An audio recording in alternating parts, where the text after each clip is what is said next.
அஸ்வின்ஸ் இனிப்பு காரம் பேக்கரி மற்றும் செல்வ உணவகம்.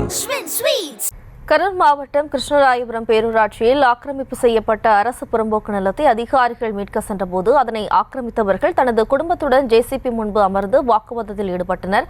இதுகுறித்தான கூடுதல் விவரங்களோடு இணைக்கிறார் நமது செய்தியாளர் சதீஷ்குமார். வணக்கம் சதீஷ்குமார், மேலும் விவரம். வணக்கம். கரூர் மாவட்டம் குளித்தலை அருகே கிருஷ்ணராயபுரம் பேரூராட்சிக்கு சொந்தமான கிழக்கு காலனி பகுதியில் சுமார் 14 சென்ட் நிலம் உள்ளது. இந்த இடத்தினை அதே பகுதியைச் சேர்ந்த இளையராஜா குடும்பத்தினர் ஆக்கிரமிப்பு செய்து வந்துள்ளனர். இது குறித்து நீதிமன்றத்தில் வழக்கு தொடரப்பட்டது. அரசு புறம்போக்கு நிலம் மீட்கப்பட்டது.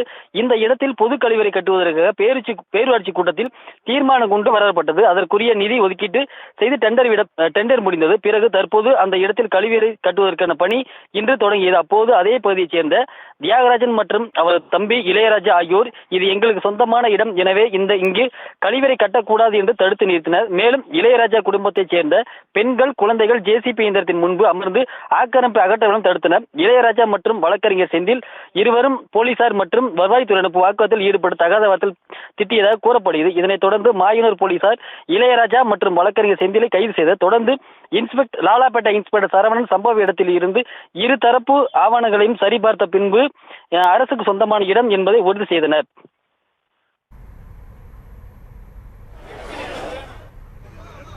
விவரங்களுக்கு நன்றி சதீஷ்குமார்.